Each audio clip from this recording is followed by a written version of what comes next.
Afternoon all. Welcome to my kitchen. Just made my tea. My arm's out of sling today. I'm seeing how it goes. Anyway, that's a bit boring. So I'll make my tea. We're going to talk about online meetings today. So hope everyone's all right. It's we're all good. See everybody else coming on. Thank you. It's a bit grey here today, so that's not so good. Just make my tea. We're going to talk about online meetings because I think we all spend a lot of time on online meetings, and so I thought I'd come up with a few tips, see what we can come up with. I've got a question. I've got a cup of tea and I've got a biscuit, old school jammy dodger, a fine biscuit, and this is proper jammy dodger, not a fake, proper jammy dodger, good biscuit.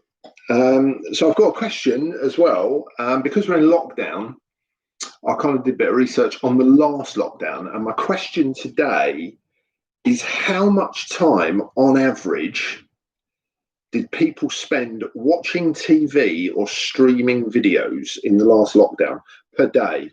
So how much in hours and minutes per day did people spend watching TV or streaming videos first lockdown? So anybody want to chuck a number in? Anybody? That's my question today. How much time did people spend? The question, Jem, was how much time did people spend watching TV or streaming videos last lockdown? In the first lockdown, how much per day did people spend watching TV or streaming videos in hours and minutes per day? And I think that's adults. I think we're just going adults. We're just going adults. You see Charlie Chaplin on my market. A day without laughter is a day wasted. Charlie Chaplin. Top man. 6 hours. 6 hours. I know that wouldn't be you, Gemma Harvey. You wouldn't be spending 6 hours watching TV, streaming videos. Far too busy for that. 5 hours. 3 hours, 45 minutes, depending what was on. Very, very specific, Kev. There's been a lot of cricket on, actually, so I can honestly say I've busted the average this week. But anyway, let's talk about some of those online meetings. So I'm going to talk about some generic things, and then I'm just going to give you some tips on Zoom. And the reason I'm doing it on Zoom is because I think a lot of people use Zoom, whether personally or professionally. And I'm not a Zoom expert. That's not my bag. So these are just things that I've kind of found that have been quite useful, and I think they can kind of quite help. So that's what we're going to do. So first of all, I'll talk generally about online meetings and what we should be looking to do.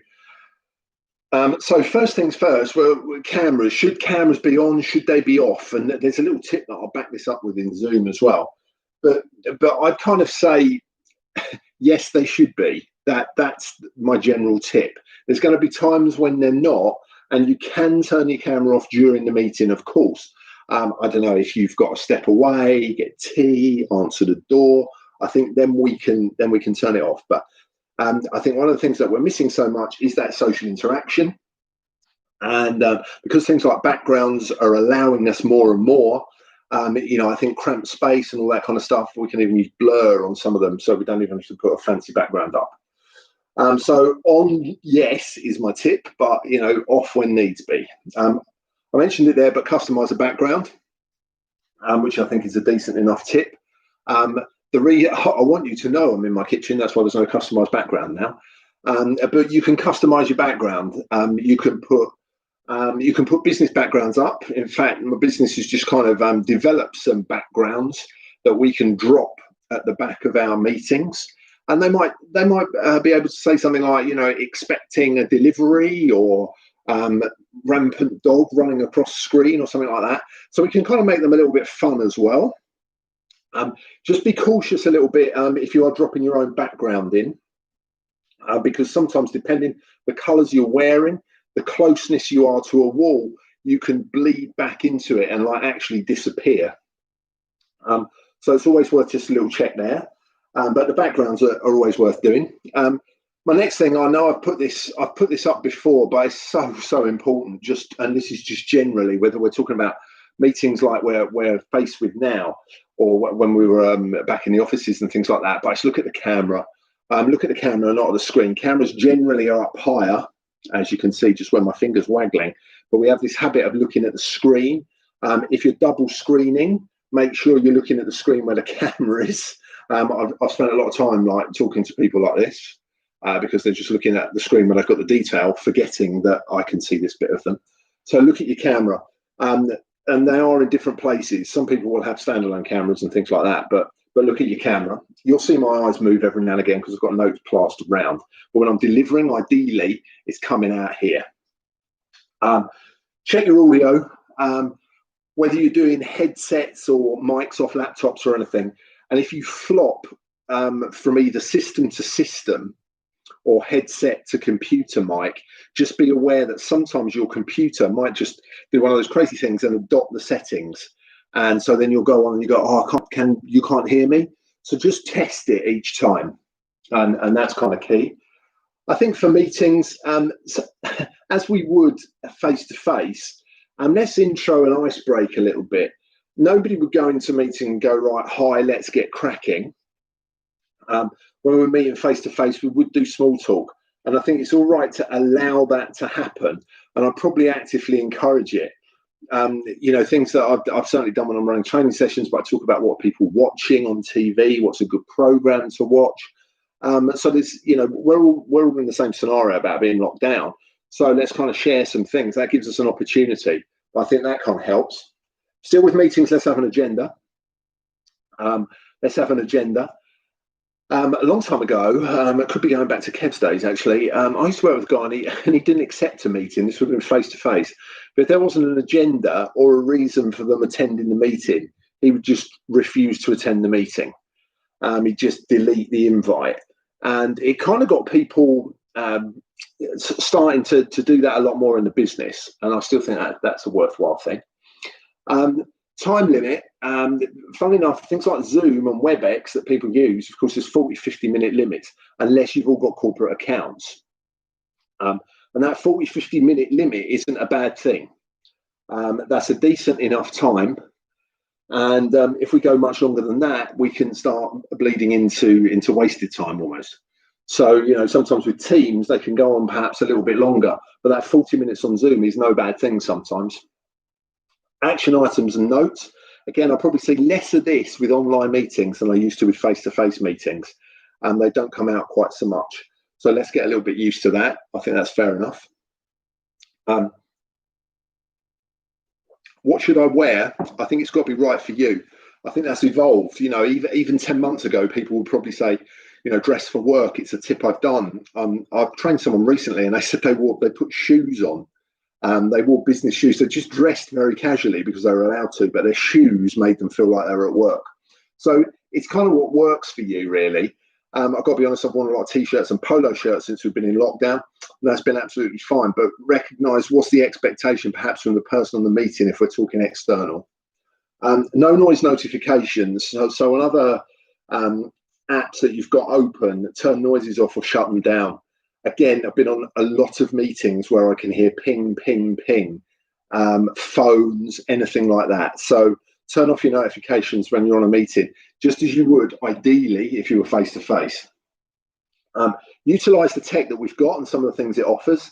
A lot of them, whether it's Teams, Google Meet, Zoom, they'll have access to things like we can certainly record it, we can certainly use whiteboard, we can screenshot stuff, we can use polls.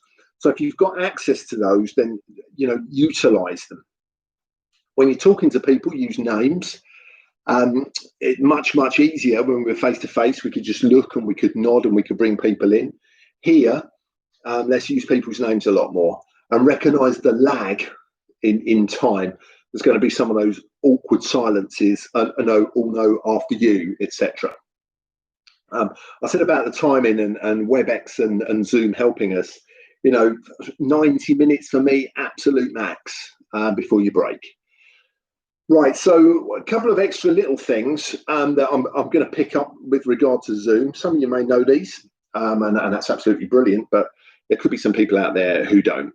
And the first one, probably the most obvious, but I was speaking to an ex-work colleague, and I mentioned this to him, and he went, wow, I never knew that. And that's the spacebar mute or unmute on Zoom. So you just press the spacebar, then you can speak. So keep yourself on mute all the time. Just press the space bar. It's like a walkie-talkie. And that's a really useful tip. And it's one that's there. Now, there's a few other things hidden away. Well, they're not hidden away, but we don't always go to it. So if you're in the settings on Zoom, there's a few things like on the video tab. So in settings, if you're on the video tab, if you're on the video tab on Zoom, you can turn the video off always, so it will never come on until you click on it. So I think again, there's some people have joined a meeting just as they're walking in with a cup of tea or something like that, and I think that you could. So it only activates once you're in place. Is pretty good.